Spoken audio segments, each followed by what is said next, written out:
Christina Ricucci, welcome to the show. How are you today? I'm good. How are you? I am very, very well. Thank you so much for asking. Excited to dive deep into your story and get to know a bit more about you and what you're doing. So before we Yeah. do get deep into the story, can you explain to my listeners a little bit about who you are, what it is that you do? Yes. So I am a artist here in Los Angeles. I do dance, music, acting, all of that good stuff. Pursuing a career. Amazing. And what got you started on this journey in the first place? I understand it started from you being pretty young. So take us back hmm to your earliest memories that takes us up to the place where you are now. Yeah. So I grew up as a competitive dancer. I started dancing when I was 2. Started competing Wow. at age 4. Yeah, pretty young. Um, and it was pretty intense. I was homeschooled majority of my life, just traveling constantly for different intensives, different sort of just training camps and competitions, kind of all over the world a little bit. And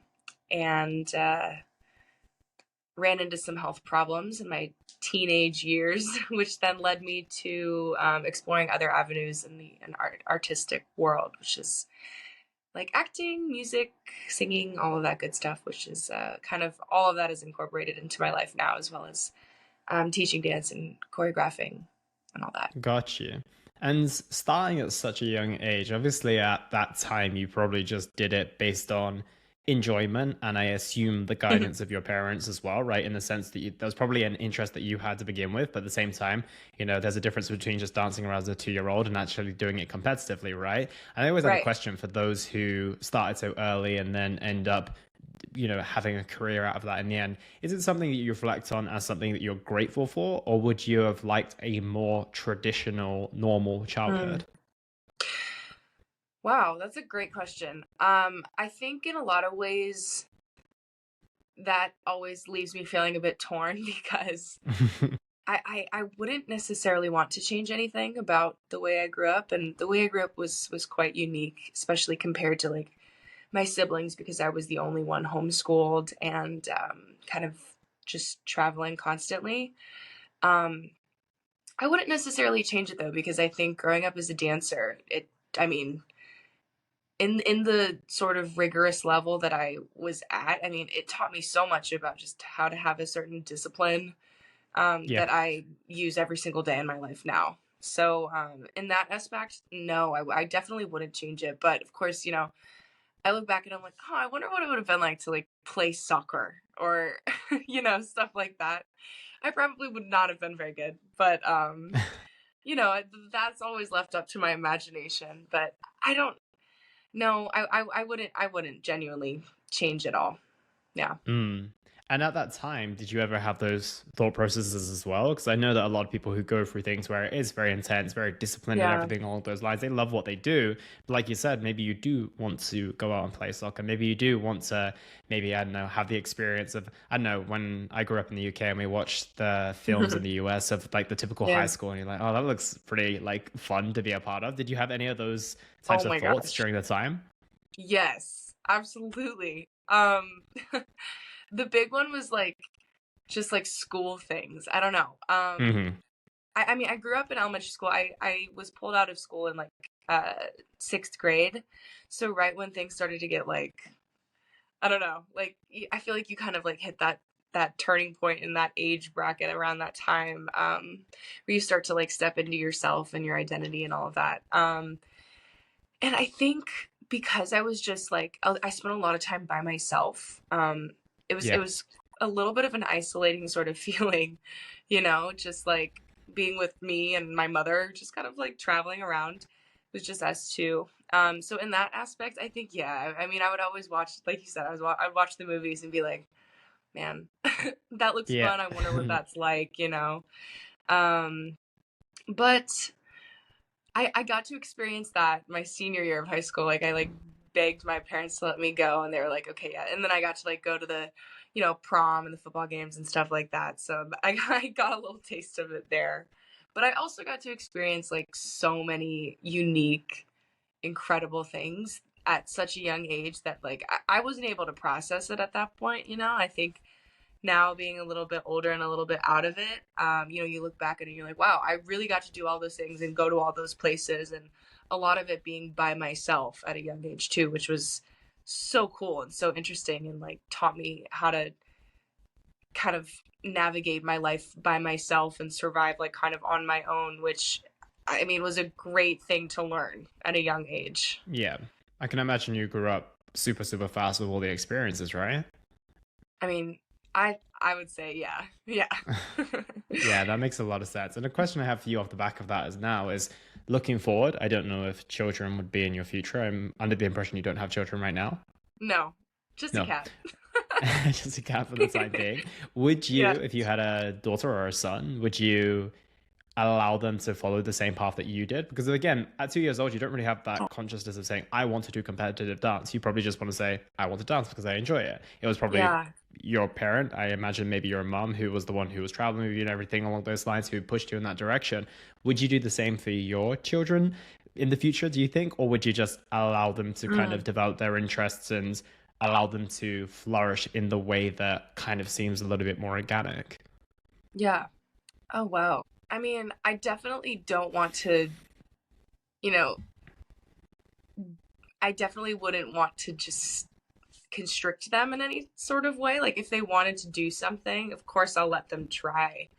I don't necessarily know that I would push in the same way that I experienced as a kid, like because it got to a point where it felt, you know, like you said, like you don't when you're little, you know, how much of that is your own choice, and after a while it became so intense that it started to no longer feel fun. Mm, yeah. um and so I wouldn't want it to get to that point for my future children, I guess. Yeah, that's crazy. I have thought about this before, but I'm not quite at that stage in my life yet. Um, but yeah, I think that I mean, listen, I'm not gonna tell them that they aren't able to, you know, take that path of life if they really wanted to choose to do that. I just think that the level of intensity would be a little bit different. Yeah, that makes a lot of Yeah. sense. And it's Yeah. this is the conflict that I go through because I'm like, well, if the level of intensity was less for you, would you have done so well in your career in the early stages? So it's like this Right. challenging like dichotomy of like challenge like paths that you can go down, right? And there's a sense of like, okay, well, Right. because I had a friend who grew up as a professional footballer, right? And I was playing football with him when I was younger in school, not in his team because he was far superior than I was. And it was soccer in the UK. And he wouldn't score a goal, and then his parents would like confiscate his PlayStation, and he would be Sunday afternoon doing drills in his gardens where the rest of us were hanging out and just playing in the streets. And he is now a professional footballer. He earns a lot of money. He looks like he enjoys what he does, and he enjoys the life that he lives. Yeah. But if we were to reflect on our childhood together, I would say that I was probably having more fun on that Sunday afternoon than he was. So it's like, well, that's kind of needed because it got him to the level of being professional. But then at the Yeah. same time, if you pull back and then you just allow the child to have fun, maybe they can't pursue a career at the heights in which they would. So there's always this balance between it. I find it super complicated. So for someone who's gone through it, yeah, just trying to curious to get the answer of like, yeah, what is the right path? But I guess it's ultimately up to you to decide when that time comes. Yeah, that's such a great point to make. Because in a lot of ways, no, if I was not kind of pushed or expected to do certain things, yeah, I would not have achieved, I guess, what I had achieved. Um, but yeah, I think um, that's a really interesting story about your friend because I can somewhat relate to that slightly. But I think the point where I'm at now is I would like to invite a little bit more of a balance into my life, you know, Hmm. where it doesn't have to all be like 100% extreme, like intense, right? To the point, well, especially when we're dealing with a child, right? Yeah. Um, you know, like you're allowed to give yourself a moment and like listen to your body if that was the big thing, you know, like being a dancer, like you know we're really tough and we push our bodies more than you would expect or maybe even realize.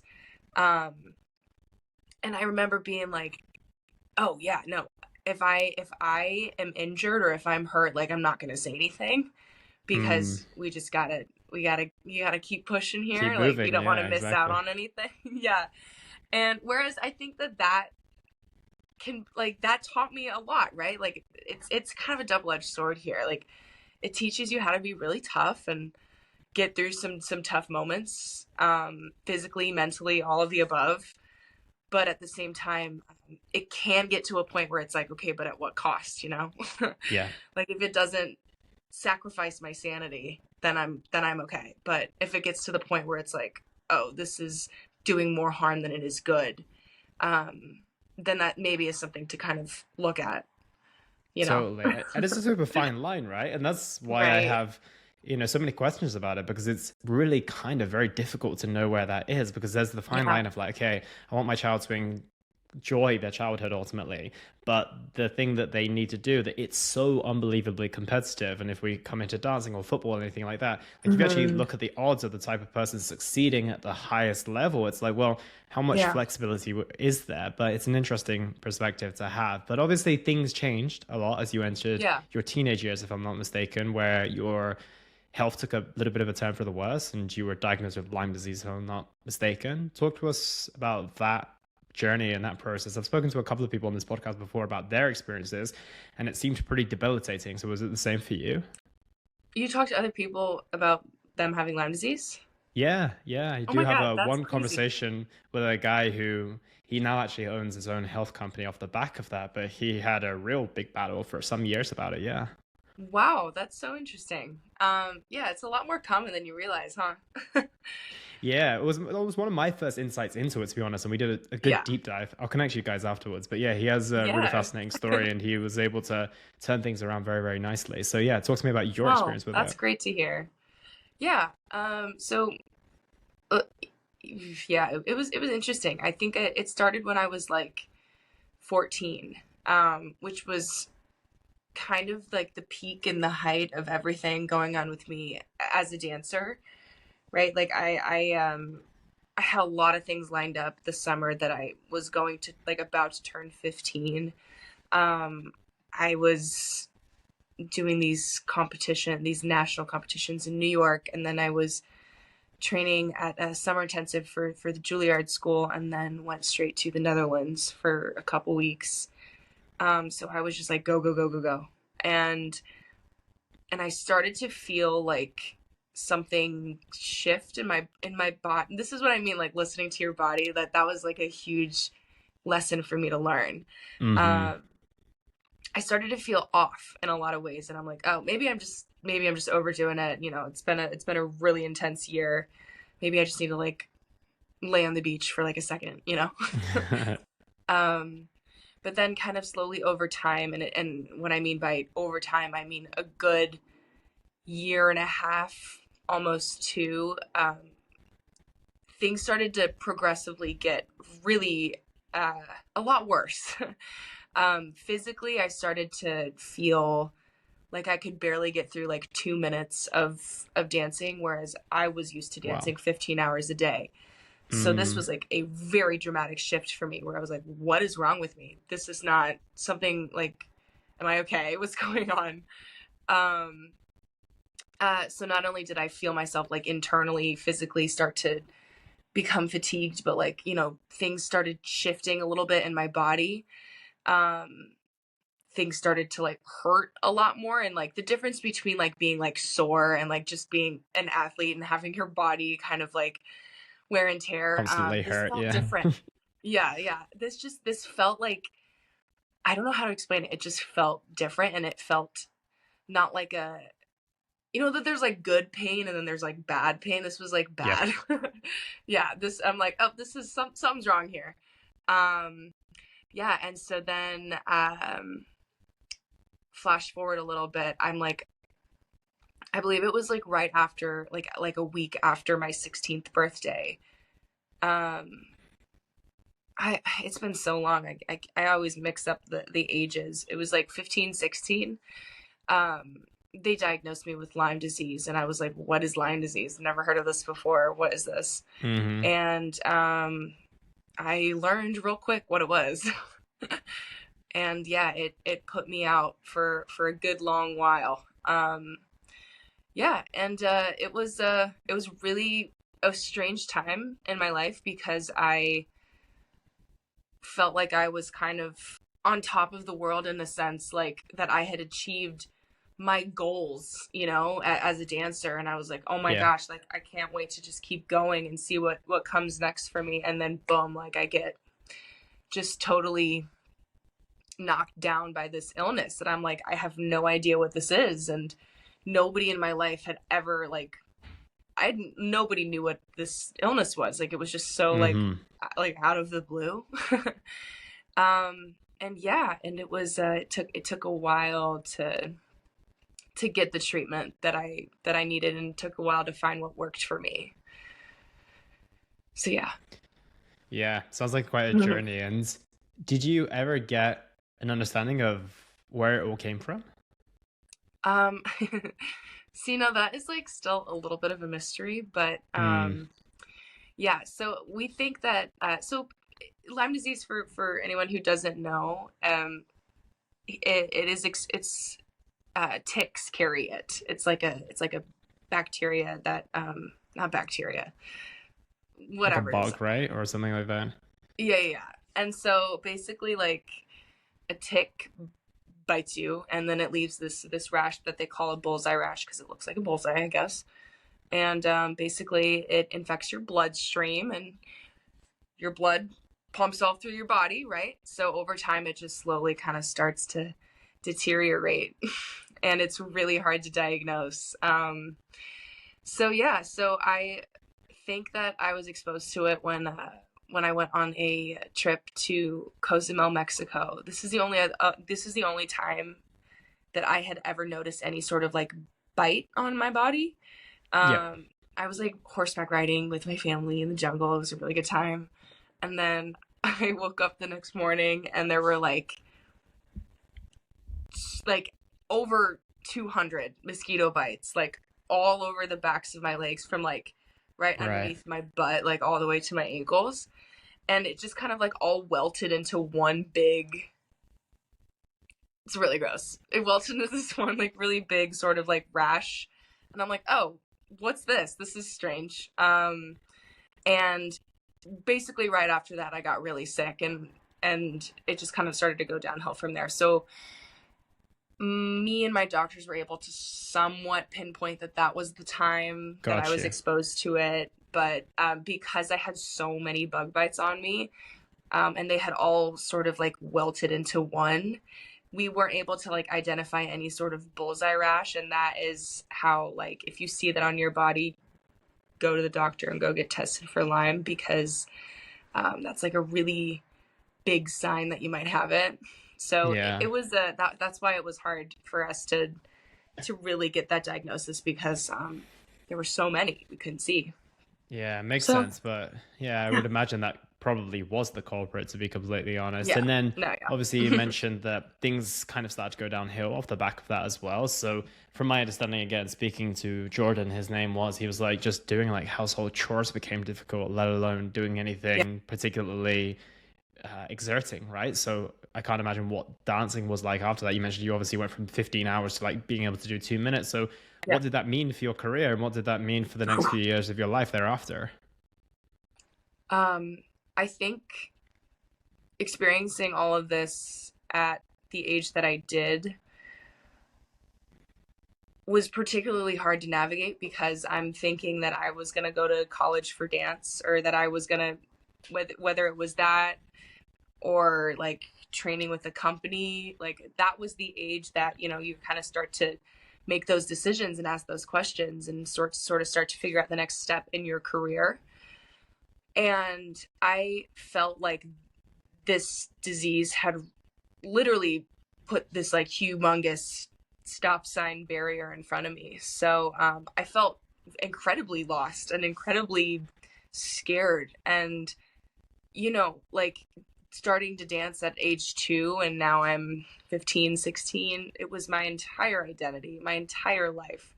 Like, there's the only thing I really knew to like. I didn't. I ate, breathed, slept, bled Yeah. this activity, this sport, and all of a sudden it's no longer a part of my day to day, and I'm sitting in a hospital and stuff like that. And listen, I know, and I know it could have been a lot worse, and there are so many other situations out there. People experiencing health problems at a young age. I think in my experience, because my body was like everything, like being a dancer, you rely solely on your body to do what it Yeah. needs to do. And my body wasn't able to, like, it got to the point where it was so infected in my hip joints that I wasn't able to like walk. So that was a crazy switch up to going from like having my like leg up to my face, right, to like not being able to like walk. It was like, wait a minute, this isn't real. So I think I went into this like Yeah. crazy stage of like denial for a while. Yeah.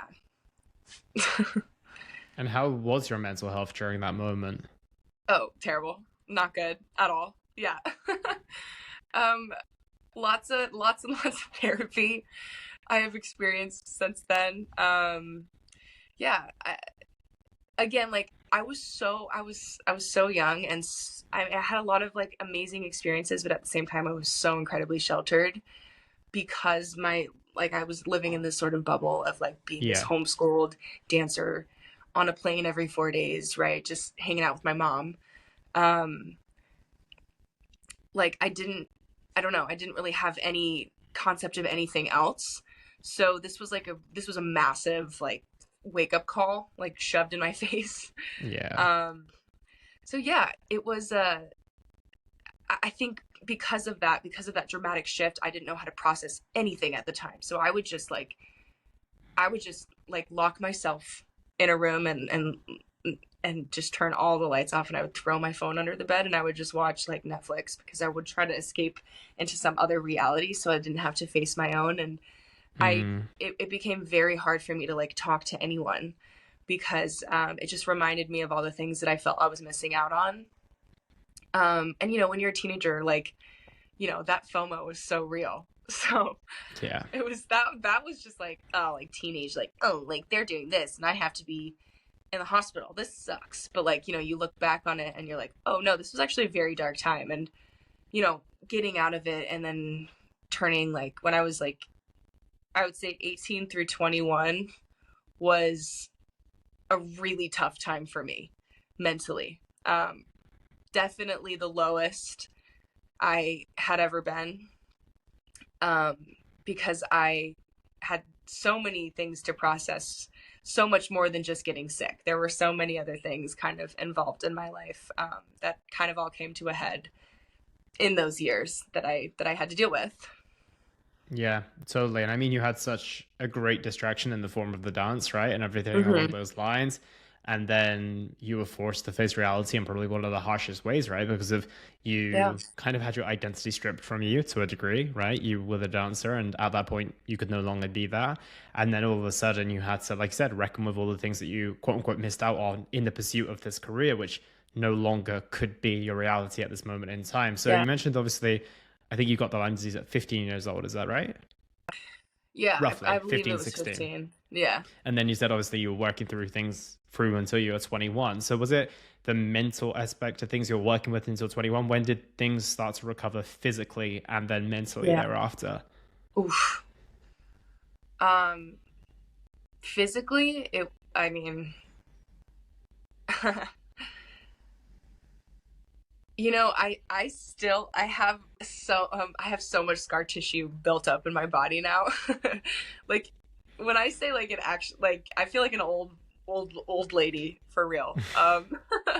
No, but it's fine. Like, I've been able to work through it now. But at the time, like when I remember I tried to go back to dance for a little bit, just to like move and just to kind of just for fun. Um, I mean, it was definitely a really hard journey to get back to the point where number one, I felt like I could physically move. Number two, where this was the biggest one, that like mental kind of like hurdle I had to make of like, okay, I felt like I was really great at this thing that I worked really, really hard for, and then I lost it all, and now I have to live up to that. That's terrifying. I don't want to do that. I can't do that. It was like all those things kind of playing in my mind. So I think that made me want to hide so much because I didn't want anyone to look at me. I didn't want anyone to make any judgments or make any assumptions because I'm this like, tough kid, and I don't want to let people know that I'm hurt or that this is actually really hard. Yeah. I just was afraid that people were going to assume that I'm like suddenly like, oh, like what happened to her, which definitely happened. There were some very negative things that I experienced from outside perspectives. But physically, like I remember this was chaotic of me. The day after I was like released from the hospital, I was like, oh, okay, so I'm good. Like I could just like, go back again, not being able to, like, I didn't know. I just denial. I'm like, oh, nothing's happened. It's fine. I didn't just spend a year in the hospital. And then the next day I was like in the gym, just like going nuts, like just trying to push myself so hard because I felt like I had so much time that I had like lost, and I was trying to get it all back so quickly. And then again, like you realize, oh, maybe I should have slowed down just a little bit. Mm. Which, I learned that lesson. So physically, it took a while. Mentally, it took longer. Yeah. Yeah, Yeah. 100% I can imagine.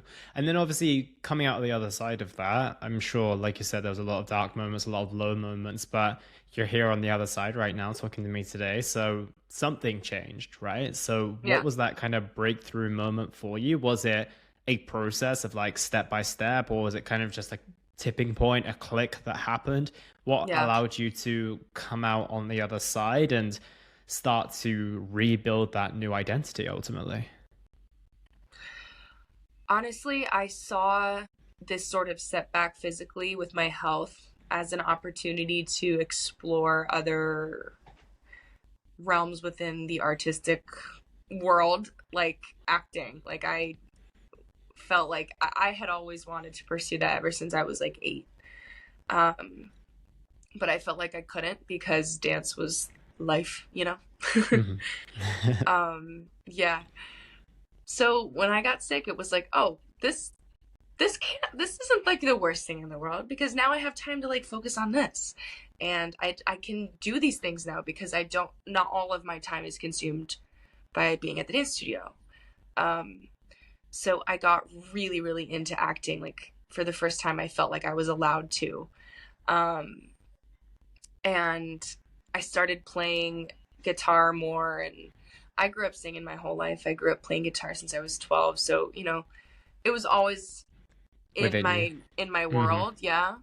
But this just honestly gave me more of an opportunity and more time to focus on it. So I think that like that was a huge thing that pulled me out of it. Just like those other like outlets that I had artistically to just kind of pour myself into really was what gave me like this sense of sort of hope, Hmm. that this wasn't the only, like dance wasn't the only thing that I could do or that I wanted to do, because I always wanted to do all that other stuff. I just never really felt like I could. So if anything, Lyme disease gave me that, which is pretty cool. Yeah, it like massively opened up a new door, and props to you for being able to step into that new identity, right? And like, okay, well, that didn't work out so well. Well, actually, it was working out really well, but it can't work It out as was. well as like, yeah, it was going really well. Yeah. Unfortunately, like the door kind of gets shut on that, but and no longer after now can we be following through on that. So where can I go next? And I think that that's a really encouraging thing to like just lean on those things. And it Hmm. wasn't also like you turned around and like, ah, okay, well, corporate life for me. Let me go get myself a job that's not really super rewarding. You're like, okay, well, where are my other passions and my other interests? Where are they lying? Hmm. Yeah, no, there's one thing there. I truly feel like this is the only thing that I could possibly do in my life. I'm not, I always joke, like, but it's kind of not really a joke. I don't think I'm good at anything else. And I'm not saying that to like just say that or like try to get a compliment. I genuinely think that like the things that I'm pursuing are the things that I know that I feel confident in. And that Hmm. is, you know, that's hard for me to find. So, I mean, I definitely wasn't about to just switch it up completely and pull a 180 and just like completely ditch this creative, like I am a creative person. That's like who I am, you know, Yeah. and I have to be And doing something like that. maybe like you saying like this is the only thing I could possibly do and there's nothing else for me. Like maybe that's kind of strong in a sense, but at the same Yeah, time, shouldn't we all be doing that to a degree? Like not because of we can't do anything else, but if it right. aligns with the things that we truly love, and like you said, I'm a creative person, so why would I go in any other direction? Like this is the thing with life as well. Like you mentioned earlier, in the sense of like, okay, well, what would it have been like to play soccer or football, right? It's like, Yeah, well, we only have a certain amount of time on this world, right? So we've kind of just got to choose the path that seems most aligned with who we are, most aligned with what we want to yeah, do, and just travel it and hope for the best, right? In a sense, we might have a situation like Lyme disease that opens up a different door, but we also might have the realization that that wasn't for us. But the best chance that we've got is choosing the thing that, you know, where our interests, our abilities, and our passions align. And I feel like that's the yeah, path that everyone should be traveling. And why do you need to be good at 20 other things if the three things that you really like and enjoy are the path that you want to travel down, right? yeah, exactly. Yeah, I definitely feel, I feel like we, we have to, I mean, not everybody gets the luxury of Yeah. getting to do what they love to do. So if you have the opportunity to do that, like you better take that and be grateful for that. Yeah. That's kind of how 100%. I feel. No, I Yeah. couldn't agree more. And coming into now the transition, right? You mentioned now you've got Hmm. time to go into acting, you've got time to play the guitar and do singing and all these other things. How is it different that you're bringing those all together? And how is that something that's different in your industry compared to what you're seeing at this moment in time? Obviously, you've just released a single as well, right? Yeah. Where you're kind of the feature of everything, right? You're doing like expressive dance, you're singing, of course, as well. And then there's a lot of different elements to it as well. And it seems like a little bit of a new genre and a new movement in that direction. So, what space do you want to carve out within the industry that's different to the way that things have been done before? Damn. That's a good question. um I think I personally think for myself, I you know, you look at the entertainment industry as a whole, and I feel like there are all these little like brackets that you could place yourself in. You know what I Yeah, mean? For me, I just want to do what feels right for myself and what feels 100% authentic to me and who I identify as an artist, as a person, as a woman, whatever it may be, you know. I think that for me, trying to do something that for like the goal of, oh, I hope people like this is yeah, not something I'm interested in because I think that I spent the majority of my life kind of catered to outside opinions. I mean, like literally being a competitive dancer, you're stepping on stage for people to literally judge you. correct. Um, Yeah, and I think that I got to the point where I'm like, you know what? I really don't care anymore. Like, I kind of just want to do what I want to do. And if nobody gets that, that's fine. That's like so external validation driven. And that's just not something that I feel is healthy for me, you know? And so if I, you know, if I just do this and no one ever cares about it for the rest of my life, I'll care about it. And that's good enough, you know? Obviously, you know, we have bills to pay and we have responsibilities as an adult. And I understand that. But I think if you're creating for other people, then you've already lost, you know? Um, and I think that that's where I'm at for myself is like, I just need to keep pushing myself to towards the direction of what feels right to me in the moment. And that could be something completely different 5 years from now. And I hope it is because, you know, I hope I'm shows the constantly growth, the changing and evolution. growing and Yeah. all of that. Yeah.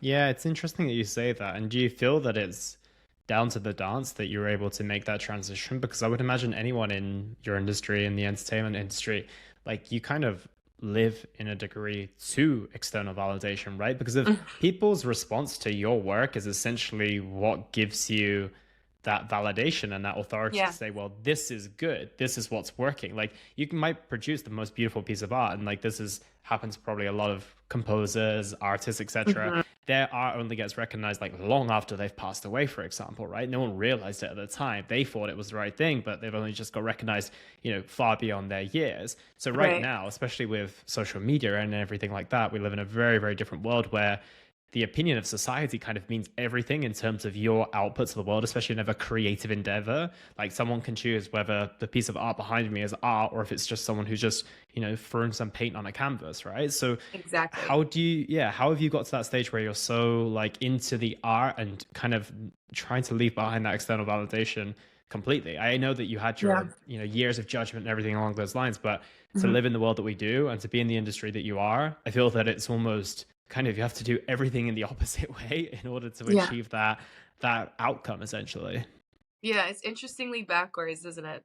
Um, Mm, I think, yeah,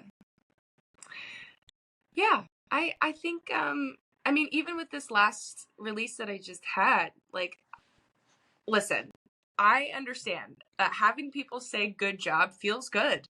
You yeah. know, like you want to, we're human beings. We want to feel validated. We want to feel like what we're doing makes an impact. And that I completely understand. And I definitely feel, listen, I'm a human being. I'm not like a robot that is immune to those feelings.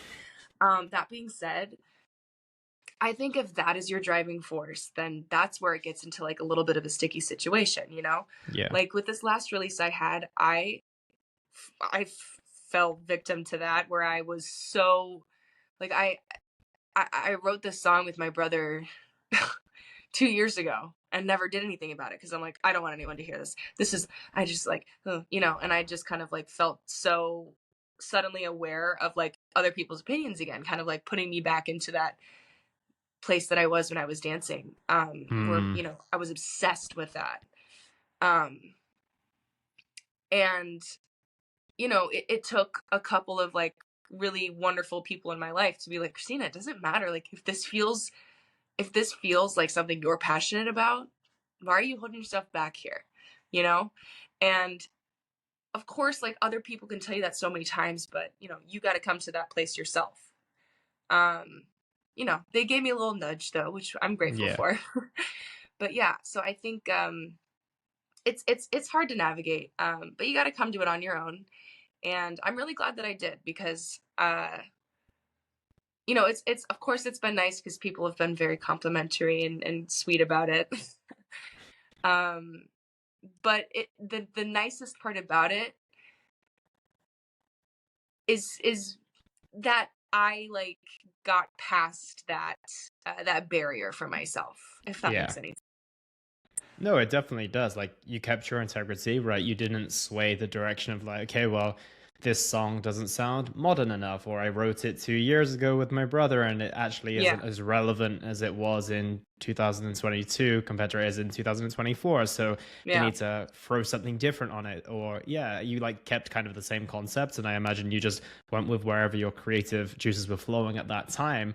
And like you said, you got over the external validation before actually releasing it to the world. And of course, it's always great to get that reinforcement. But I think that that's something that's going to be lost. And maybe you've got a better insight on this than I have, is that a lot of us are creating for the sake of the results and the outcome, right? We want the validation. We see this on podcasts all the time. Like people are releasing these sound bites or intentionally like loading questions to get someone to say a certain something so that they can get clicks, they can get views, and they can go viral, right? Whereas there's other people on the other hand, and there's this Hmm. battle between creating for virality versus creating for the art of creating, which right now within a world of social media makes it even more difficult. So Yeah. what are your thoughts on that in regards to so many people like now, even in the music industry, you don't need to even sign with a label. You don't even need to get discovered as long as you've got enough followers on TikTok or Instagram who love what you do. You can kind of set yourself up from there. So, how do you think all of these things come together? And allow artists to remain authentic to themselves versus getting lost in the noise of the opportunity of social media and external validation, etc. Oh, that's tough. Yeah. I mean, I think on one hand, I think social media and all of that has been great for Yep. artists to kind of, or any creative person in general, to kind of get their work out there and visible, because you come across the right algorithm, you never know what you can see, and whose stuff you can come across. And I think in that respect, it's very cool and very Yeah. interesting. um yeah, I'm not even really sure. I think I feel like I'm kind of in this place where I'm just trying to stay. It's not necessarily as much about like, oh, how many people are, like, if people see it and if people come across it, that's great. For Hmm. me, it's like, what is the quality of my work and what does it mean to me and how do I feel about it? Those are the questions I'm asking myself first, not necessarily, okay, how many views am I getting on this? Like, I Mm. understand the importance of that. Don't get me wrong. But I think that first question, those first couple of questions that I asked myself, are the most important for me personally. Yeah, I love it. The path of authenticity. And I think that's going to win, right? I think with Right. more and more creators getting into the space and more people having an opportunity to have a platform, which is once again amazing. Like if I actually reflect on my Spotify artists, I think the three that I listen to the most right now I discovered through social media, right? Which is bizarre because in the Exactly. past you would have found them through, I don't know, TV, like music channels or radio or whatever it might be. But Right. I now That's find these dope. guys through Instagram, right? And it's pretty insane, but that's how you can Yeah. find people. But I think that Hmm. obviously that means that more and more people are going to be out there. And I think that the move towards authenticity and creation from the joy of creating, I think you can feel it. You can see it within people's work as Yeah. well. Whereas when you just create for the sake of creating, right, someone might make a hit and it might go viral and everything along those lines, but they'll probably eventually fade because they're trying to keep up with what everyone likes. And that's probably far harder than just listening, okay, well, what do I truly like? Because at the end of the day, Right. it's much harder to know what anyone else likes versus what you like deep down, right? It's much easier Yeah. to have that self-awareness than what is the people liking today. And also it could be very, very different tomorrow as well. So yeah, Exactly. it's a big battle that you're going to be facing if you're trying to please everyone versus just trying to get to a place where you're like, okay, this is authentic to me. I feel like I'm creating to the very, very best of my ability. It's Hmm. coming from a congruent place. So I like that a lot. So transitioning on to your next steps as well. Obviously, you had your latest release. What comes next? How do you want to continue evolving and continue traveling down that path? Yeah. I think something that I'm discovering about myself this year is I've always felt like I have been comfortable in the role of like um someone directing me, like, right, like I'm the dancer, there's a choreographer telling me what steps to do, or Yeah. I'm the actor, there's a director telling me how to say it. um I've always felt very comfortable sort of in that passenger seat role. But I think something that scares me and something that I feel like I want to run towards is being more of the person in the driver's seat, kind of running the creative, Yeah. whatever it may be. So I think right now I am very interested in like producing slash directing slash writing my own stuff, whether it be like like a short film, or I'm working on my next video right now. And it's interesting. It's given me a whole lot of, even more respect than I did have before, for people who make their own stuff. It's a lot of work, and not only is it a lot of like logistical work, but it's also a lot of like creative brain juices that got to be flowing. And Yeah. so it's been really fun, and it's been a little terrifying for me, which is cool. Like, I feel like that's a good thing. I feel like it's a So yeah, perfect place to so be, right? Having in yeah, fun, but it also being terrifying at the same time. I feel like that's a perfect oh, blend of like I'm doing the right the thing, but best. I'm on the edge of my comfort zone here, so something good Yeah, has to come off the back of this. exactly. It's like the comfort zone, right? Trying to bust out of that. Yeah. So yeah, so I've got a lot of other music ready to come out soon, which is extremely different from the last song that I just made. Yeah, so we'll see how that goes. I'm pretty excited about it. I'm working on it with my little brother, who is a very talented musician producer. So he and I have been grinding away at that. I am shooting a film at the end of this month that I am pretty excited about, and I would love to do. This is like something I've been thinking about. I would love to do another play. I've been really missing like just doing theater. So hopefully I'll do another play this year. There's still a lot of months left in the year, so we'll see what Mm. happens. And it Yeah. makes sense when you align music, acting, and dance, you get theater, right? You get Oh plays. my God. So it kind of Yeah. makes a lot of sense, right? And in that Doing a sense, musical? That would be great. That'd be so fun. I want to do that. and that brings me on to a question, two questions that I have off the back of that is you mentioned that a lot of it has to require your creative juices flowing. And I think one of the biggest Right. challenges for anyone in a creative field, even when it comes to like content creation and everything along those lines, is how can I capitalize on my creativity? It's not like, okay, today I'm going to sit down and I'm going to be creative, right? A lot of the time it comes in different flows. You see, people who are musicians, they're recording at 3 a.m. in the morning because they were just like, Yeah. creativity Right. struck me at 9 p.m. at night and now I have to be in the Right. studios at this time. Right. How do you Yeah. navigate that in the sense that like, okay, well, I've got these projects, I want to push them forward, but my creativity, or maybe is it something you just switch on, or is it something that you've learned to harness when it comes? What's your Yeah. creativity formula, so to speak? Yeah, that's a great question. I think I'm lucky to be surrounded by a lot of really like cool creative people in my life, and I feel like that in itself is a great motivator because it's like Yeah. I'm surrounding myself with the energy that I need essentially to like I'm like like my boyfriend is an incredibly talented like actor, producer, director, writer, and he's constantly just like going, and it makes me want to like, oh yeah, like I can do that too, Uh you know. huh. And when one of us is kind of feeling like a little bit like of that in that slump, because that's normal, right? That happens to everyone. The other one's always like trying to, we lift each other up in that way, and I have a lot of amazingly talented friends who are incredible choreographers, incredible singers and musicians and filmmakers, and I think that kind of like going to them for encouragement is such an amazing luxury that I have, and I feel very lucky to have that. So I Hmm. think like a lot of the times it's just kind of in my daily life, but I feel like I've gotten better at like having that switch of like, okay, I need to focus, like let me just pour myself into this for an hour or 5 hours and see what happens. I feel like I've gotten a little bit better at that. There Mm. are moments where I'm like, it's just not happening today, and that's fine. Like we'll put it away and come back to it next tomorrow. Yeah, I It like just that. There's depends. there's four things I took away from that. It's like Yeah, environment design. I think that that's a big one. Like making sure that the people in and around you inspire you and they yeah, help you move in the direction that you want to go.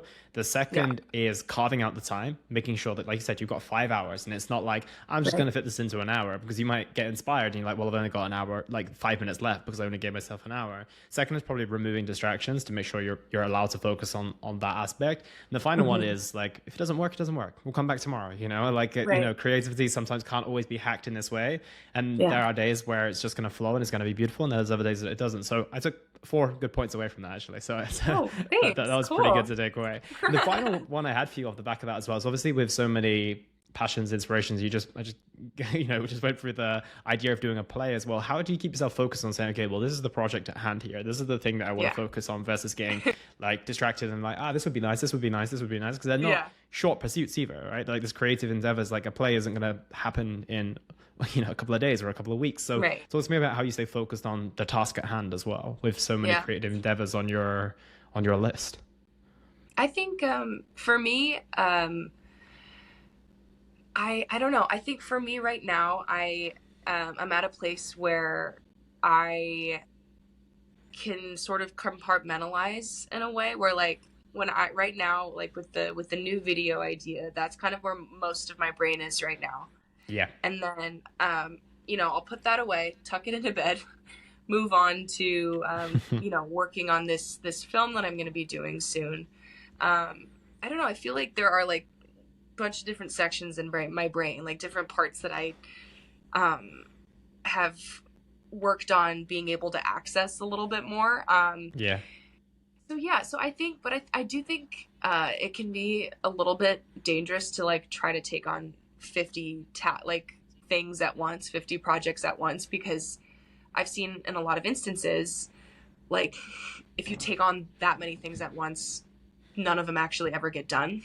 Yeah. Um, so for me, like I'm trying to avoid that part of it. Um, but yeah, like the compartmentalization for me is something that I feel like I've gotten better at, you know. Yeah, I like it. And what you said is like, I'm going to focus on this music video. I'm going to put it to bed, and Yeah. then I'm going to focus on this next thing. And I think that that's the biggest takeaway there. It's like the compartmentalizing, but also the fact that I'm going to put all of my effort and energy into this one project. And then once that's done, then I'm going to move on to the next. I'm not going to try to do three or four things at once and trying to, Right. give 25% to each. It's like, okay, I've got this one thing. It's going to get my 100% dedication and attention. Once that box is ticked, then we move on to the next, and we move on to the next. Exactly. So I think that's a really valuable thing, because it's very easy to get caught up in trying to do so many things for many different reasons, which it will take a whole other Totally. podcast to go through. So yeah, we'll leave Yeah. that there. But Christina, this has been an awesome conversation, and I am curious to ask a couple of final questions. And the first one I want to Yeah. ask is, what impact do you want to have on the world with the work that you do? Dang. Wow. Big one to Hit finish. me with a hard one at the end. Okay, I like that. Yeah. Wow. What impact do I want to leave on the world? Oh man. Um, I don't even know if I have lived enough life to answer that question. Um, that's a great question. I think right now, being 25, I think I just want to. I want to be remembered as somebody who is kind. First and foremost, I think that above all else is something that is very important to me. Just the type of person that I am and that Mm, people think of me as. Um, and everything else from there, you can make your own decision. But I think that leading with that openness and that kindness and acceptance is the biggest thing that I want to leave. I like that. The world needs more kindness, so I'm pleased that is a good answer. And where is the best place for people to find you if they want to keep up with the work that you're doing and stay on top of all of your creative endeavors? Yeah. Okay, so my Instagram is at Christina Ricucci, Ricucci. It's kind of tricky to spell, but if you just look me up, you'll find it. Same thing with my Twitter and my all the social medias, and YouTube, Christina Ricucci. I am available on Spotify and Apple Music, all of the streaming platforms, all of that good stuff. Just my name. So yeah. Amazing. Well, I'm sure people will head there after listening to this once they've gotten the story behind the artist, and then they'll be able to see what comes off the back of that as well. So it has Yeah. been an amazing conversation. So thank you so much for your time today, and I look forward to Yeah. speaking with you soon. Thank you so much. It was nice talking to you.